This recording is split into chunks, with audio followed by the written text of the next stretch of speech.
Hello gorgeous people, what is up? Welcome back to my channel. This is Scribbles by Alicia and today we are going to be talking about intermittent fasting and why it is so good for your bloating, so good for losing weight and basically helps you live longer. Intermittent fasting is something at first I thought was a little bit stupid. I thought it was basically people who were trying to lose weight not eating. So let's start off with what is intermittent fasting. Intermittent fasting is pretty self-explanatory. It's where you set aside a certain number of hours every day or a few times a week where you don't eat anything. You just drink water, and some people drink tea and coffee, but they try and reduce as much milk that they're having. And it can be done in so many different ways.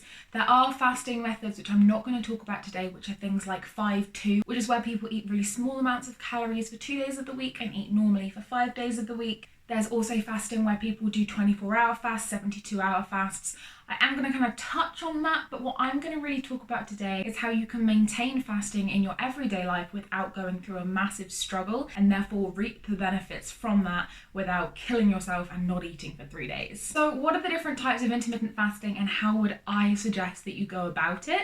That would probably be your first fast, should be something called 12-12. The 12-12 is where you eat for 12 hours and you fast for 12 hours. Now, you're probably going to be asleep for 8 or 9 of those 12 hours fasting, so really it shouldn't be too difficult, but it depends on what your lifestyle is at the moment. We do kind of live in a society where snacking is a huge part, and also food is always readily available to us. There's so much fast food out there, there's always food in the fridge. We're not really living in a depression or a recession, and don't get me wrong, people do struggle, but not like they used to. Like, we don't have to hunt for our food anymore, we don't have to go slay a tiger in order to get a meal or outrun a leopard, or I don't really know much about being a cave woman. I'm just saying that going to Tesco's is so much easier than it is to go hunt for your food. And it's also a lot less healthy. So there's a lot more calories, a lot more fats, carbohydrates, and also we probably drive to the supermarket. We're not running after our food, we're not working for our food, so we're not burning off as many calories. This isn't just about weight loss though. I do want to talk to you guys about bloating, which is the primary reason for this video, and basically why it works. So I am going to talk about the science behind it, but not in too much depth, and you can kind of decide if you want to like dip and dive into that, but that's later in the video. So as you guys know, if you've watched my videos before on IBS and IBS hacks, I suffer from something called systematic bloating. It doesn't actually fall in the IBS category, but it's just as painful, it's just more rare.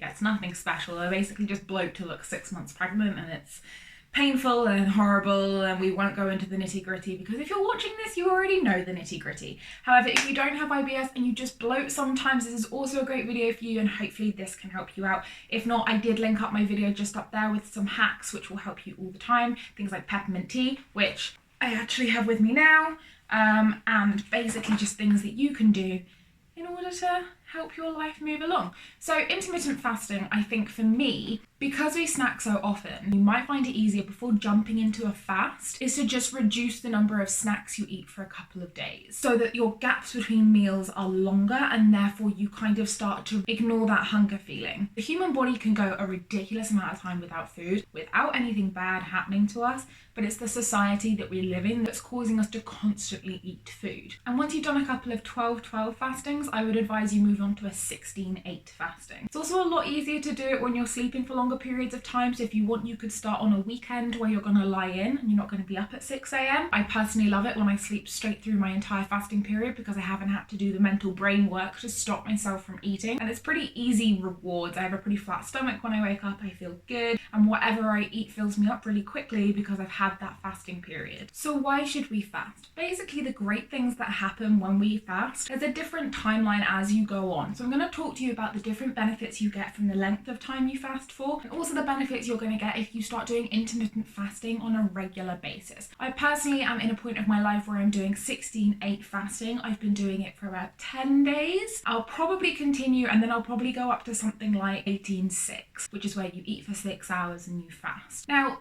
the great thing about intermittent fasting is you can pretty much eat whatever you want. If you're not doing it for weight loss purposes, go ahead, eat what you want. You probably will still lose weight, but if you're doing it in order to let certain things rejuvenate, give them a break, and let other things like autophagy kick in, which I'm going to talk to you about, then you don't need to be worried about what you're eating at the end of it all. So some of the benefits, just to list them off for you, are reduced inflammation, reduced stress, reduce inflammatory markers. All of those things contribute to your health, and inflammation markers are a huge thing when it comes to disease. So if you have high inflammation markers, you're more likely to suffer from diabetes, heart disease, heart attack, cancer, and an array of other things like Alzheimer's, strokes, early onset dementia. In terms of your weight loss, it also helps your body to use up fat stores that it puts into place, and we're going to talk about that in just a second. And it also does autophagy, which is like my favorite thing about fasting, and I'm going to go into that a little bit later in this video. The first thing I'm going to talk to you guys about is kind of like the flat stomach weight loss kind of thing, because I think that's probably what people most of all want to hear about, especially if you're bloating and you want to be waking up with that flat stomach rather than being bloated from the day before. So the first thing I would say to you is move your dinner to 6 o'clock in the evening if you can, or 6:30. 7, 8 o'clock dinners are not going to help you out. And basically when we eat, there's something called insulin. So insulin gets released when we eat things, and it basically manages your blood sugar. And whilst we kind of have this spike in insulin, we're not going to be burning off any fat or any sugar.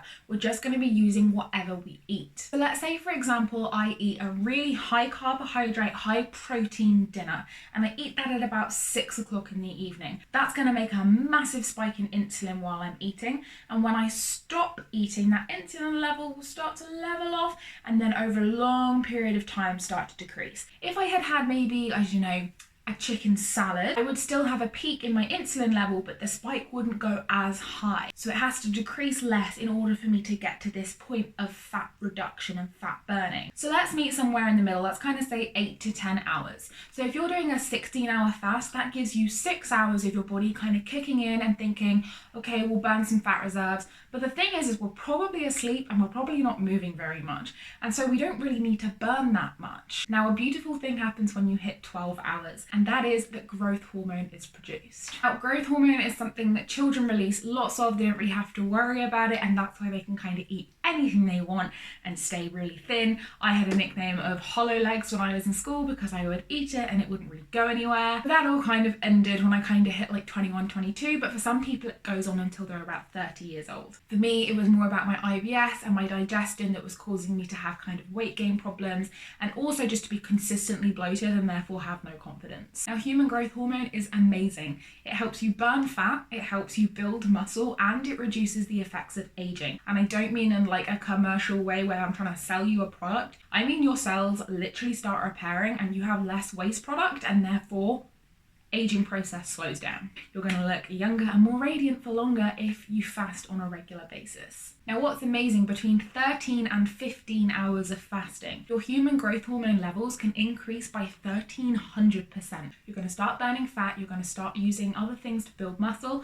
and you're going to reduce the effects of aging. Now, another thing that happens at 15 hours is that your body kind of starts to make a shift, and that shift is from burning sugar to burning fat. Now, I did say earlier that fat burning kind of kicks in at 12 hours, and that's true. But if there's sugar kind of still floating around your system or easily accessible cells, it will burn the sugar before it burns the fat. When that process kind of starts around 13 to 15 hours, we release something called ketones. Now, ketones aren't something you can really measure at home, and you don't need to, but you just need to know that they're there. Ketones are pretty magic. Basically, when you burn fat, they're a waste product from your body burning reserved fat. And ketones have healing properties.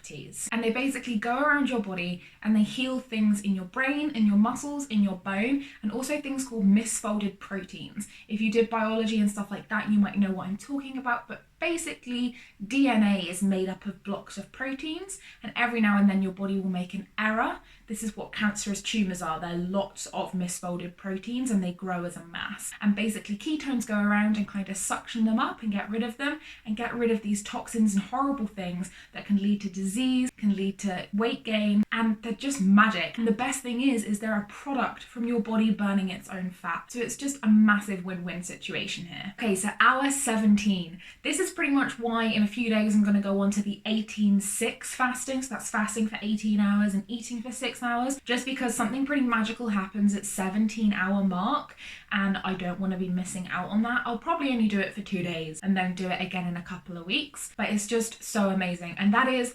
autophagy. People say it in different ways, but I'm going to say autophagy for this. I'm sorry if you don't like the pronunciation I'm using, but auto means self and phagy means eat. So it's basically self-eating. It's your body eating itself. So basically there's things called free radicals, which are leftover electrons that can be very toxic inside your body. It's actually something that was found within the ozone layer. When the ozone layer was breaking down, it was free radicals were basically causing a chain reaction and then oxygen was being lost. So within your body, there are other reactions that include free radicals. Now, free radicals can be very dangerous. They can lead to misfolded proteins, they can lead to disease, cancer, heart disease, the list goes on. And basically what happens at hour 17 is autophagy kicks in, and that is where the body's already looking around for fat. We've talked about that. It's eaten the sugar, it's now turned to fat. And at hour 17, it starts to turn within the cells themselves. Now, this is a miracle. Like, I cannot believe this. When it turns into the cell itself, it finds degenerate proteins, it finds defective cells, it finds free radicals, and it basically gets rid of them. It eats them and turns them into waste product. And that's a complete detox within your body. It basically allows your body to get rid of all of the stuff that it doesn't need. And it can only happen at hour 17 because it needs a break from eating so that it can go do these other jobs. If you think about it, if we just like constantly are eating, it's all our body is doing.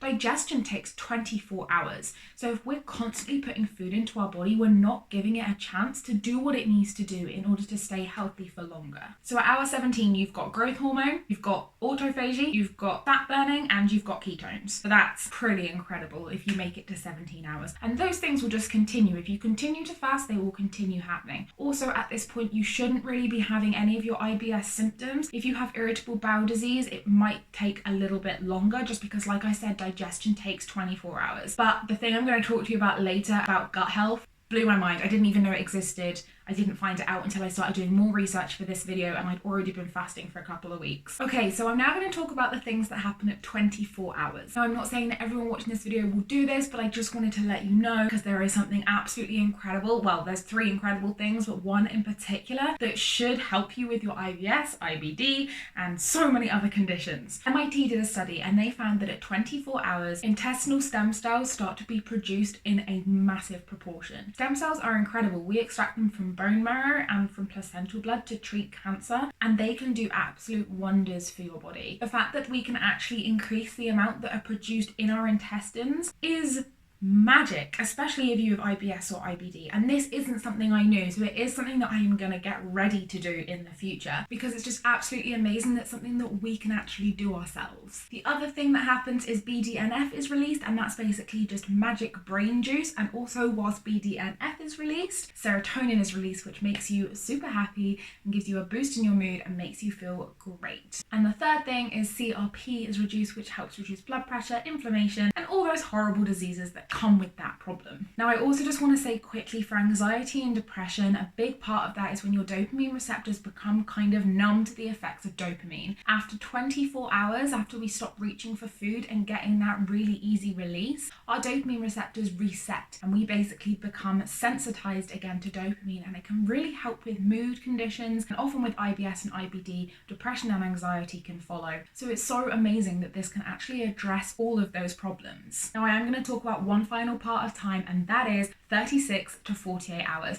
I know a lot of people watching this won't want to do it, but it's just so incredible I had to let you guys know. Between 36 and 48 hours, your body goes in search for old fat. I'm talking fat that's been there since we were teenagers, children, that's been sitting and clinging to your body for dear life for ages and is so difficult to get rid of with things like exercise and dieting. The fact that your body's actually gone searching for it, it's gone from autophagy, sugar burning, fat burning, and now it's also going for the oldest fat cells that it can find. So if you're trying to tone a certain part of your body, for me it would be my thighs, and it's all old fat that's really hard to shift because it's been there for so long, this is the amount of time that you need to start fasting for, 36 to 48 hours, not on a regular basis. Do consult a doctor first, and good luck to you because I'm not sure I'd be able to do it. This video was mainly and primarily for IBS and IBD, but if you are here for weight loss, thank you for tuning in. I hope that it was helpful. If you like this video, please give it a thumbs up. I'm gonna link my other IBS video just up there, and I also talk about my IBS in my yoga tutorial and yoga video. Whilst you're there, please give a little subscribe. That would be absolutely amazing. Thank you so much for tuning in, and happy fasting. Bye!